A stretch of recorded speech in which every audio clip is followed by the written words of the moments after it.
Bueno, acá está Victoria, ya la saludamos, ella es abogada, diputada del Parla Sur y columnista del programa. Obviamente, Victoria, estamos con muchas ganas de escuchar tu columna y sé que vas a hablar de la designación de Presti, este militar, ¿no?, al frente del Ministerio de Defensa.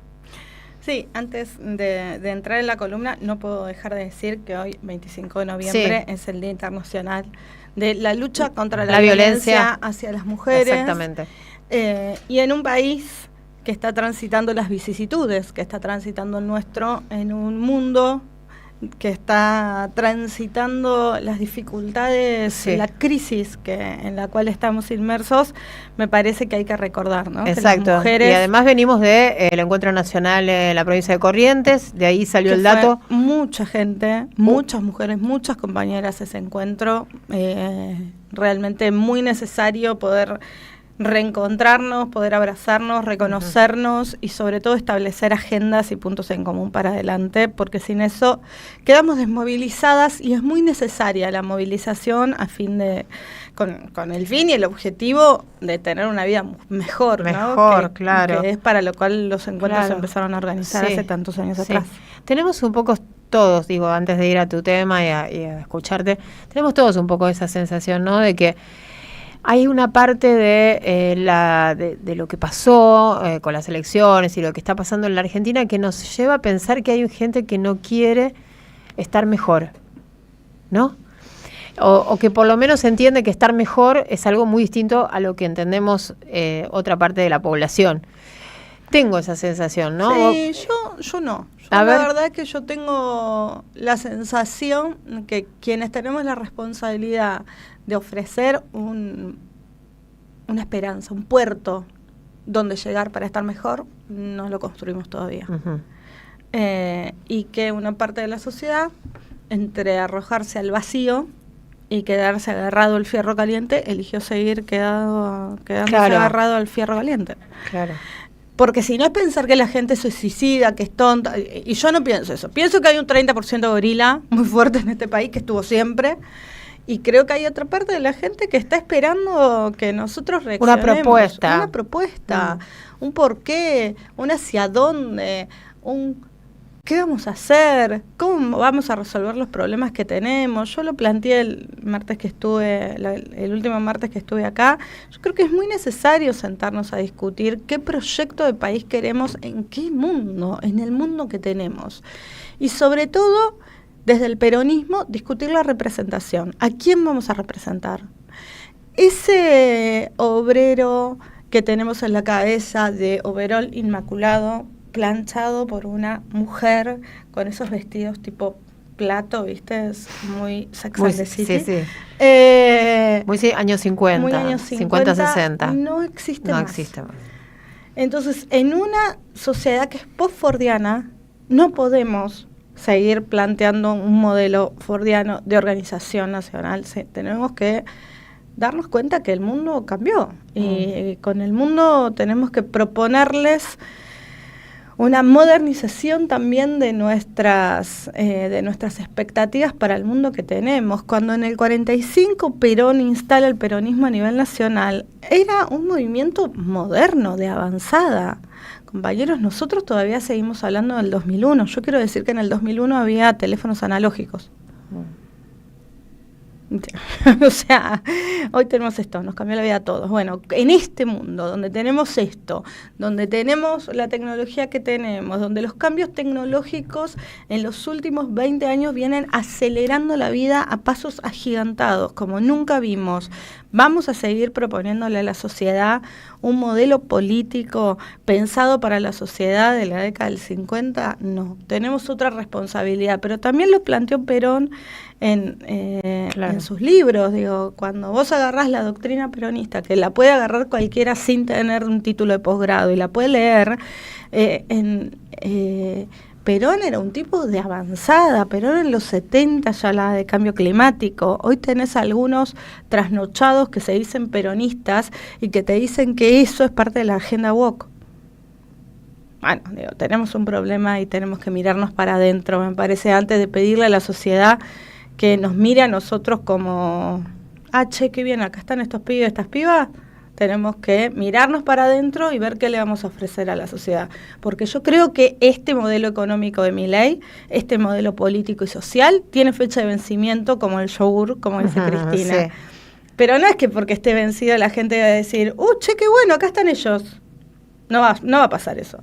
Entonces, sí me parece que tenemos una responsabilidad grande en ese sentido, y por eso me parece que son tan importantes los espacios colectivos como el Encuentro de Mujeres, donde podemos discutir qué rumbo vamos a tener dentro de los movimientos feministas, que además son muchos, ¿no? Muchas mujeres, muchas compañeras no se sintieron representadas por ese feminismo pensado para una mujer de un determinado sector de la sociedad, un feminismo que hablaba de techo de cristal, porque esas compañeras estaban más preocupadas en ver cómo barrían el cristal de algunas que rompíamos el techo de cristal. Entonces el feminismo del techo de cristal, del suelo pegajoso, todo ese feminismo es un feminismo pensado para un sector de la sociedad y no para el resto de la sociedad, para las compañeras de los barrios, de los sectores populares, para las compañeras que ejercen la prostitución. O sea, hay que dar muchas respuestas todavía, y la única forma de darlas es juntándose, charlando y tratar de arribar a acuerdos o no, pero saber cuáles son los desacuerdos. Bien. Bueno, Vicky, contanos qué estuviste pensando y cómo te enfrentás, ¿no? a estos cambios que desde la democracia no teníamos, ¿no? Un militar al frente del Ministerio de Defensa. No, bueno, primero lo que quiero decir es que en página 12 salió un artículo bastante interesante acerca de los antecedentes del padre de Carlos Presti, que es Roque Alberto Presti, encargado uno de los encargados de 3 centros clandestinos de detención en Argentina, 53 crímenes de lesa humanidad. Pero el problema con Carlos Presti no es que tenga un padre que está condenado por genocida. El problema con él es lo que piensa él y la posición de él, porque bueno, si fuese por eso, los delitos serían hereditarios, y no es el caso, ¿no? Digo, yo tengo un tío que también está condenado por genocidio, pero no lo defiendo. Salgo a plantear públicamente que estoy en contra de ese modelo. Entonces, Carlos Presti es parte de esas Fuerzas Armadas que en América Latina se construyeron, se instruyeron y perpetuaron un modelo de dominación. Las Fuerzas Armadas son pensadas en países bajo 2 tipos de modelos diferentes. Uno lo representa el peronismo, este Perón, ¿no? que pensaba en unas Fuerzas Armadas, y muchos otros también, que pensaban en unas Fuerzas Armadas al servicio de la gente. Yo no estoy en contra de las Fuerzas Armadas. Si vos me preguntás a mí, yo creo que nosotros tenemos que tener Fuerzas Armadas que defiendan nuestros recursos naturales y que defiendan a la patria. Pero cuando yo hablo de la patria, no hablo de los bienes económicos de los más ricos o de aquellas multinacionales que se vienen a hacer de nuestras tierras, sino que hablo de la gente que está dentro de la patria. Entonces yo creo en las Fuerzas Armadas, pero lo que nosotros tenemos que discutir, y esto también dentro del campo nacional y popular, es el rol de las Fuerzas Armadas y el rol que le vamos a dar a las Fuerzas Armadas. Yo te diría que uno de los que más hizo por el deterioro presupuestario de las Fuerzas Armadas fue Menem. Esto se debe acordar, Menem fue un tipo que le ha quitado mucho presupuesto a las Fuerzas Armadas en un momento histórico donde Argentina necesitaba debilitar a las Fuerzas Armadas porque habían creado un verdadero partido político, una fuerza de poder que de hecho había puesto en jaque varias veces al gobierno anterior, que era el gobierno de Alfonsín. Menem toma la decisión de quitarles ese poder a través del ahogo presupuestario. Después de eso, no hubo como demasiada posibilidad, y la política de Néstor Kirchner fue una política de un camino de repensar a las Fuerzas Armadas como esto que estoy planteando, unas Fuerzas Armadas que estén al servicio de la democracia y el pueblo. Para poder hacer eso era indispensable el proceso de memoria, verdad y justicia que se vivió, donde se condenó a algunos de los genocidas que hoy tenemos presos por haber sido responsables del terrorismo de Estado, entre los cuales está el padre de Presti. Muchos de los no responsables, pero de los que ideológicamente comulgaron con esa dictadura, siguieron dentro de las Fuerzas Armadas. Entonces nosotros tenemos un problema de proyecto inconcluso dentro de nuestras Fuerzas Armadas. Ese proyecto inconcluso significa que quedaron conviviendo mucho tiempo o medio dormidos personas que creen que las Fuerzas Armadas no tienen que estar al servicio del pueblo, sino que tienen que estar al servicio de los más poderosos, sean de acá o sean o sean de afuera. Entonces, ese es el problema que hay con Carlos Presti. El problema con Carlos Presti es que es hijo de un genocida y que él no se posiciona en contra de ese genocidio, en contra del terrorismo de Estado, y por lo tanto parece ser que no defiende la democracia, porque si vos no decís algo, lo otorgás, ¿no? Y por otro lado, que esto sí creo que es muy peligroso, es romper una tradición histórica de la Argentina y que tenía que ver con el control civil de las Fuerzas Armadas, que no es aleatorio ni es una cuestión solo de simbólica. Tiene que ver con que aquellas corporaciones, que son corporaciones cerradas y que además revisten en sí un cierto riesgo para las instituciones democráticas, como son las Fuerzas Armadas y las Fuerzas de Seguridad, necesariamente necesitan el control civil. Nosotros tomamos el discurso yanqui, el discurso de Trump, pero no tomamos lo que los Estados Unidos hicieron para adentro. Bueno, ahora esa tradición también la rompieron con Trump, pero hicieron para adentro durante mucho tiempo de no intervención de las Fuerzas Armadas en su propio territorio y de control civil sobre las fuerzas de seguridad. ¿A qué me refiero? En Estados Unidos eligen a los comisarios, los elige la gente. Y es uno de los modelos que deberíamos discutir, ¿no? ¿Qué pasa si la gente empieza a mirar hacia adentro de esas corporaciones? Cuando vos a una corporación que es opaca, que además detenta el poder de las armas de fuego, la empezás a no sé si a transparentar, pero la empezás a hacer más visible a los ojos de la sociedad, hay muchas cosas que se empiezan a cortar.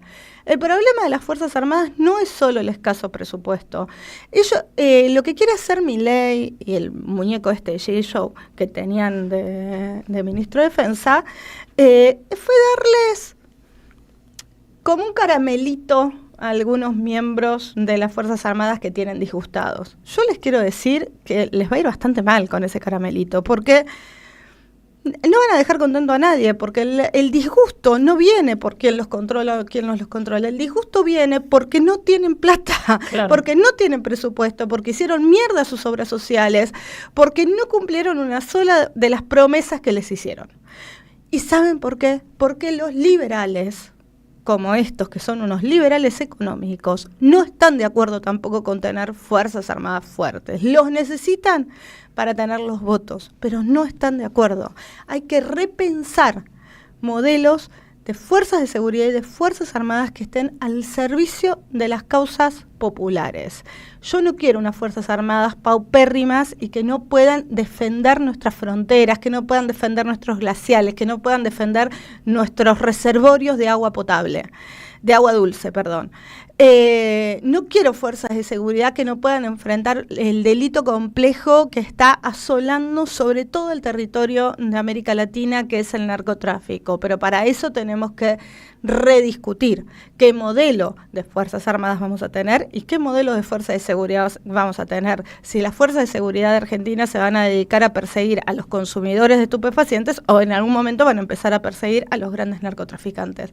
Habrá que ponerse de acuerdo, habrá que discutirlo. Lo que está claro es que no exponiendo a una persona que además públicamente banca lo que hizo el terrorismo de Estado. El terrorismo de Estado solo le dio la posibilidad a las fuerzas, a los poderes dominantes de fuerzas extranjeras de ocupar el territorio nacional, y que no nos dejemos engañar con aquello que desde posiciones pseudonacionalistas bancan a este tipo, porque en realidad son esos pseudonacionalistas que lo que no ven es que las Fuerzas Armadas en nuestro país, la más de las veces, fueron instrumento del imperialismo.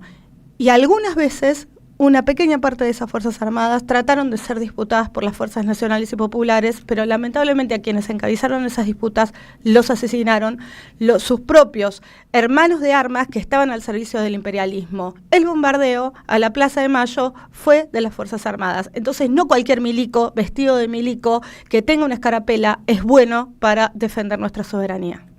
Bien, gracias Victoria. 19:25, estábamos escuchando a Victoria Donda en su espacio semanal aquí en La Vuelta Completa. Todavía tenemos un ratito más de programa. Víctor, ¿me puedes decir quién fabrica una mierda